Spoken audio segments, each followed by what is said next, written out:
No सी class, हमारे India का 5th general election हो रहा था। What is general election?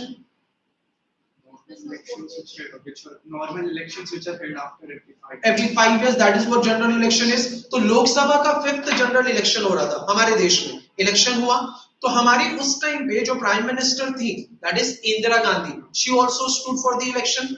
वो भी इलेक्शन में खड़ी होती है और वो इलेक्शन अपने कॉन्स्टिट्यूएंसी से जीत जाती है। रिमेंबर, हमारे देश में जो भी प्राइम मिनिस्टर बनेगा उसको भी मेंबर ऑफ पार्लियामेंट बनना पहले जरूरी है। तो पहले आप मेंबर ऑफ पार्लियामेंट बनते हो, देन अगर आपकी पार्टी चाहती है कि अगर हमारी सरकार बनी है, अगर पार्टी का आपको सपोर्ट है तो they can make you as prime minister. तो Indira Gandhi was also fighting for election. Indira Gandhi अपने कॉन्स्टिट्यूएंसी से जीत जाती है। इनके ऑपोजिशन में जो इंसान खड़ा था इलेक्शन में that was Raj Narain. Raj Narain belong to a socialist party.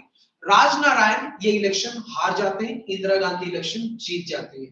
Rajnarayan Allahabad high court में जाते हैं अपना केस लेकर। वो कहते हैं कि इंदिरा गांधी जो ये इलेक्शन जीती है मेरे अगेंस्ट, उन्होंने बहुत सारे फ्रॉड मेथड को अप्लाई किया है, बहुत ऐसी फौजरी इन्होंने की है जिसकी वजह से ये इलेक्शन जीती है, बहुत सारा अनफेयर एडवांटेज था इनको जो ये इलेक्शन जीती है।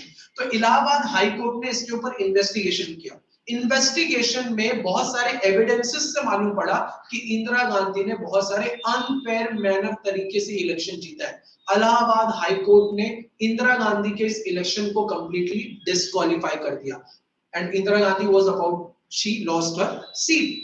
तो Indira Gandhi she appealed against the judgement in supreme court. वो सुप्रीम कोर्ट जाती है और सुप्रीम कोर्ट में जाके वो क्या करती है, इलाहाबाद हाई कोर्ट का जो जजमेंट उनके अगेंस्ट आया है उसी के अगेंस्ट वो अपील कर देती है। इसी बीच जो यूनियन पार्क उस टाइम पे जो गवर्नमेंट फॉर्म हो चुकी थी ऑलरेडी, उन लोगों ने 39th कॉन्स्टिट्यूशनल अमेंडमेंट एक्ट पास करवा दिया। इस एक्ट के तहत पार्लियामेंट ये कहता है कि it is not the judiciary which will decide the election of prime minister, rather it is the parliament which will decide कि क्या प्राइम मिनिस्टर, क्या प्रेसिडेंट या फिर वाइस प्रेसिडेंट, इनका जो इलेक्शन है वो फेयर मैनर तरीके से हुआ है या नहीं हुआ। It will be decided by parliament and not judiciary. ऐसा 39 कॉन्स्टिट्यूशनल अमेंडमेंट एक्ट पास करवा के पार्लियामेंट ने कर दिया। फिर ये 39th वाला केस जाता है अगेन जुडिशरी के पास, सुप्रीम कोर्ट के पास।